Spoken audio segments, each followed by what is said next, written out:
Your secret weapon when annihilating anxiety is going to be awareness, and you're going to build awareness in 2 different areas. I'm going to teach you exactly what those are right now.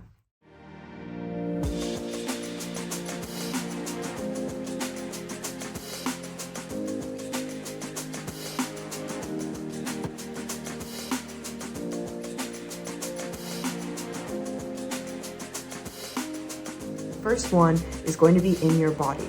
So if you're just starting down this journey, annihilating anxiety and understanding your relationship to anxiety, or just starting to get to a place where you believe that it's possible not to feel it in your body on such a consistent basis when it feels overwhelming, what you're going to do is just start to slow down and build awareness of how it shows up in your body. Now, this sounds really simple, but if you don't have safety in your body, if it doesn't feel safe to be connected here, this is going to be a big step for you.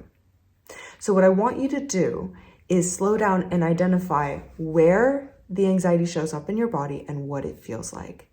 This might be when it's really, really big and it feels like you need to crawl out of your skin, or you need to run away, or you sort of just dissociate, right? Or once you start to continue to build that awareness, those sensations are going to become much more nuanced. So maybe you notice that when you start to feel anxious, your thoughts start to repeat or they start to race. Maybe you notice that your hands tingle, or that your knees get hot, or your stomach just slowly starts to flip. Maybe you notice you start to get really irritated about things, so the anxiety is actually masked with another emotion. The point of building awareness of what you feel in your body and where is that when we avoid anxiety for years and years and years, we usually don't notice it until it gets really big, right? So we're going to start wherever you're at now, identifying where it's at and what you're feeling, what the sensation's like. Is it tingling? Is it hot? Is it cold? Is it numbness? Is it hyperactivation? And where it's showing up in the body. Because once you have that incredible information, that awareness, you can start to work your way back. So what we're actually doing is identifying what we call biomarkers. They are markers in your body of when that sensation is coming up for you. Now, with that really, really big biomarker, over the weeks and days as you practice this, you're going to start to notice the more subtle things that I just listed. And it's going to be completely unique for you, but you will start to pick up on all the tiny little ways that the anxiety starts to escalate in your system. And what's incredible about that is that at that point, you can intervene with different creative coping practices, which we'll talk about in a minute, at an earlier and earlier stage, so that you never get to the point where the anxiety is so big you don't know what to do with it and it feels overwhelming. So start to build awareness around what you feel in your body and where. And every single day, try to get more and more intimate and curious about those feelings. You're just building tolerance for sitting with that awareness and sitting with those sensations without shutting them down. You don't need them to shift or change yet. You're just learning to identify them and build enough safety in the body to be able to connect to them.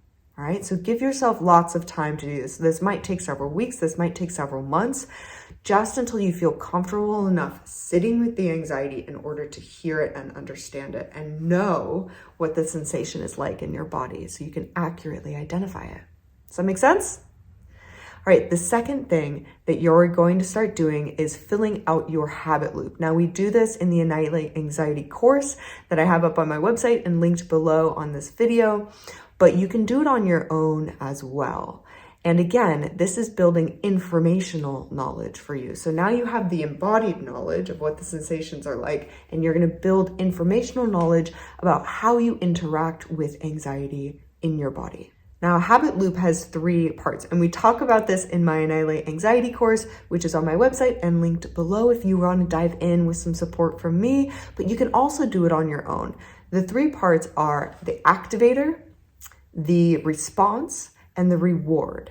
So let's jump into what the activator is. The activator is like a trigger, but I don't really like the word trigger because the word trigger is always sort of like, it's already triggering for a lot of people. But the thing that activates the anxiety, it might be a person, a place, a thing, an event, It might also be something inside of you, a thought, a feeling, an emotion. It can be anything at all that you are able to identify activates your anxiety.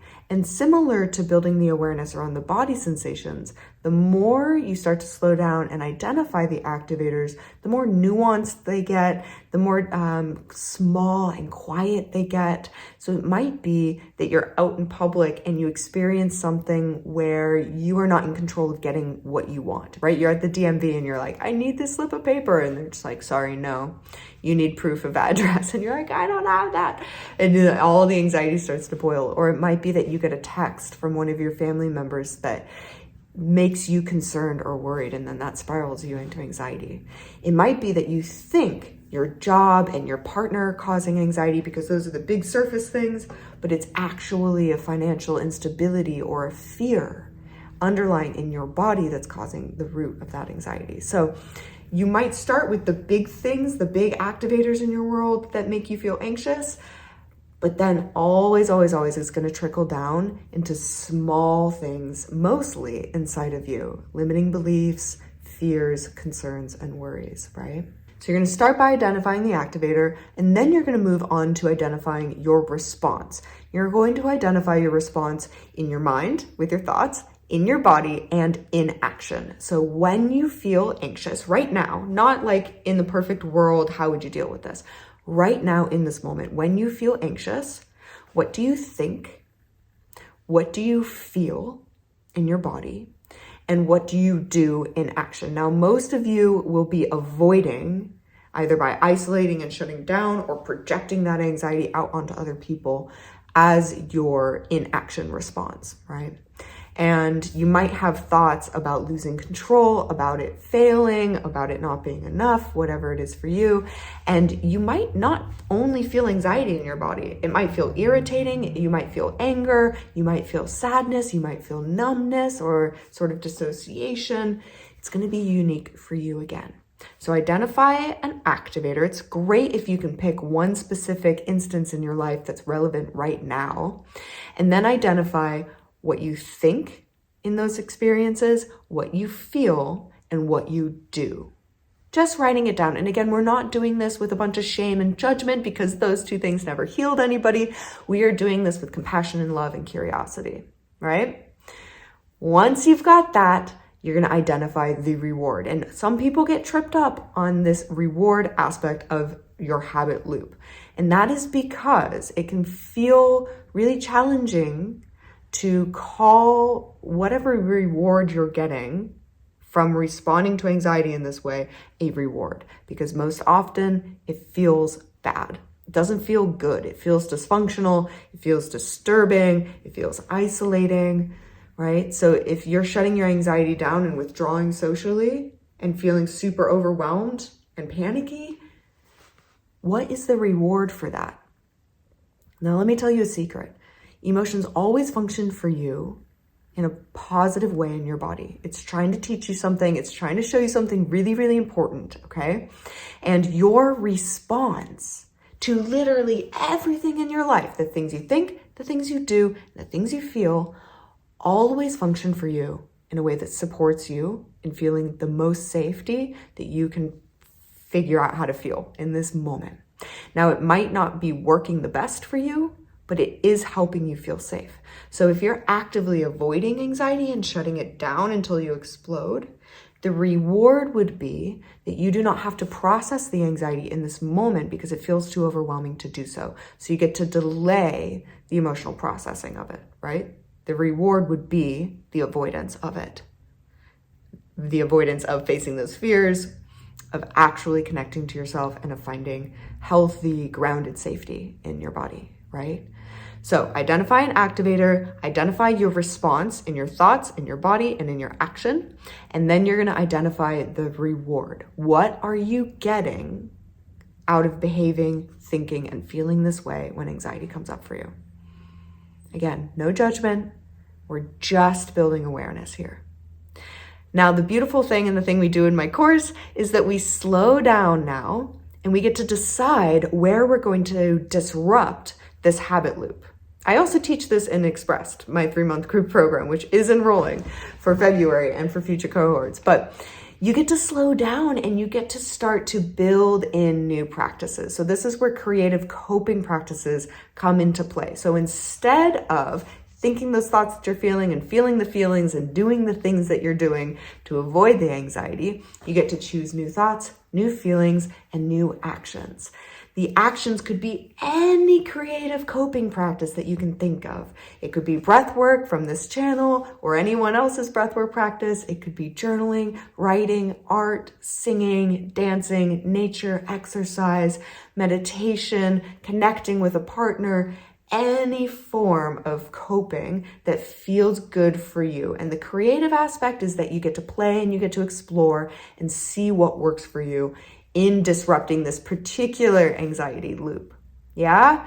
And then things will start to shift, because once you identify the reward that you're getting now and your conscious mind realizes that it's not actually helping you, it's keeping you stuck, there's literally nothing you can do to stay stuck in that pattern. You will actively, naturally, inherently start to move out of it towards a more helpful pattern for you that allows you to live the life you want to live and feel the way that you want to feel.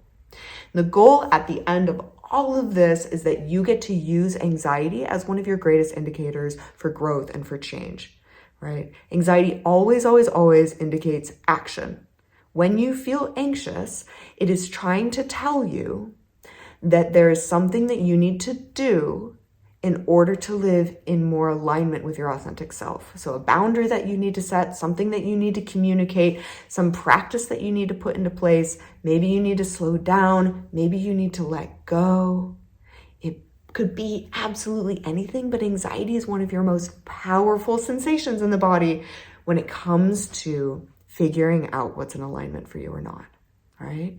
So the goal is that once you get out of those old patterns and you start to disrupt those habit loops so that they're actually working for you rather than keeping you stuck, you get to use that anxiety as a barometer for living your life in alignment, right? Isn't that so cool? So go ahead and let me know if you have any questions in the comments. Subscribe to my channel if you haven't and you want to learn more about these things. We're going to be doing habit loops for grief and depression and anger and all sorts of emotions that we find challenging. And like this video if it was helpful to you. If you want to learn more, again, check out the Annihilating Anxiety course or dig into the Expressed group program and see if that's right for you at this time. I trust you and your process. You're exactly where you need to be. And again, you are not required to feel anxiety on a regular basis. It is much more rewarding to feel presence and certainty in your actions, in letting go of all those past patterns that you used to have that helped you, but now you know better and you can choose something different. And it feels so wonderful to step into the present moment and let go of the future, trying to control it, since we know anxiety is always trying to control the future and the things that we can't control, which is why we feel anxious. And that's why we bring it all back into the body. You are in control of your habit loop. So you give that anxiety what it needs, which is a sense of control. You let go of the things that you can't control, other people, other places, other things, events that haven't happened. And you fully step into your empowered state being. All right, that's my spiel. Mwah. I love you so much, and I will see you in the next one.